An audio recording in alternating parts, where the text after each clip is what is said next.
अहमदाबाद का विमान हादसा क्यों हुआ होगा, इसके पीछे का खुलासा अभी मैं करने जा रहा हूँ। इसके पीछे की वजह हो सकती है बोइंग विमान में लगा सिस्टम एमकेएस। अब ये एमकेएस सिस्टम क्या होता है और इसकी वजह से ये विमान हादसा क्यों हुआ, मैं इतने दावे के साथ क्यों कह रहा हूँ, मैं आपको इस वीडियो में बताने वाला हूँ। 29 अक्टूबर 2018 इंडोनेशिया के जकार्ता से सुबह सुबह बोइंग कंपनी का ही 737 मैक्स उड़ान भरता है, लेकिन उड़ान भरने के 13 मिनट बाद ही वो क्रैश हो जाता है और उसके पीछे की वजह एमकेएस सिस्टम। इस हादसे में 189 लोग अपनी जान गंवा देते हैं और सबसे बड़ी बात यह थी कि ये बोइंग का विमान एकदम नया था। फिर उसके ठीक 6 महीने बाद 10 मार्च 2019 को इथोपियन एयरलाइन का विमान, जो कि बोइंग कंपनी का ही था, 737 मैक्स, वो भी हादसे का शिकार हो जाता है। उसमें भी 157 लोगों की जान चली जाती है और उसके पीछे का रीजन भी वही था, एमकेएस सिस्टम। अब 2018 में जो इंडोनेशिया का बोइंग विमान क्रैश हुआ, 2019 में जो इथोपियन एयरलाइन का बोइंग विमान क्रैश हुआ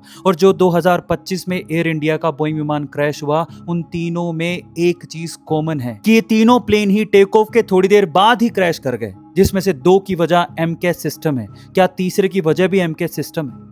पर ये एमकेएस सिस्टम होता क्या है, मैं आपको बताता हूं। पहले एमकेएस का मतलब समझिए। MCAS मतलब कि मैन्यूवरिंग कैरेक्टरिस्टिक्स ऑगमेंटेशन सिस्टम। अब ये काम कैसे करता है, इसको आसान भाषा में समझते हैं। मान लीजिए कि एक प्लेन है, अब इसको उड़ान भरने के लिए पहले सीधे चलना होता है और उसके बाद वो 15 डिग्री पे इंक्लाइन होता है और फिर अपनी उड़ान यानी कि टेक ऑफ करता है।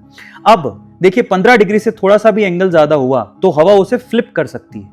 इससे बचने के लिए पीछे एमकेएस सिस्टम लगा होता है, जो कि कैसे काम करता है। आगे एक सेंसर होता है जो कि इंडिकेशन देता है कि 15 डिग्री से एंगल ज्यादा जा रहा है, तो ये सेंसर जैसे ही इंडिकेशन देता है एमकेएस सिस्टम को, ये फ्लिप को नीचे कर देता है, पीछे जो पंख लगे होते हैं उसको नीचे कर देता है, तो ये वापस डिक्लाइन होने लगता है। लेकिन अगर आगे का सेंसर थोड़ा खराब भी हुआ या किसी चीज से टकरा गया, टूट गया, तब भी एमकेएस सिस्टम एक्टिवेटेड हो जाता है और वो क्या करता है, प्लेन को नीचे धकेलना शुरू कर देता है। यही सेम सिस्टम माल फंक्शनिंग 2018 के इंडोनेशिया के बोइंग के साथ भी हुआ था, 2019 के इथोपियन बोइंग के साथ भी हुआ था और हो सकता है कि इस बार एयर इंडिया के बोइंग के साथ भी यही प्रॉब्लम हुई होगी। और अगर एमकेएस सिस्टम ही इस विमान हादसे के पीछे की वजह है, तो इस विमान हादसे के पीछे का जिम्मेदार बोइंग कंपनी है और कोई नहीं। पर यह मैं आपको बता दूं कि एमकेएस सिस्टम सिर्फ बोइंग के विमानों में ही लगा होता है, दुनिया के और किसी विमान में नहीं लगा होता। यह उसी कंपनी का सिस्टम है और अगर इस विमान हादसे के पीछे एमकेएस सिस्टम ही वजह है,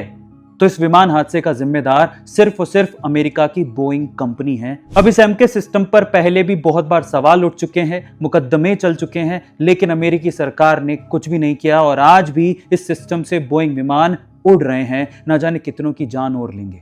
आपका इसके बारे में क्या कहना है, कमेंट सेक्शन में जरूर लिखिएगा। मिलते हैं अगली वीडियो।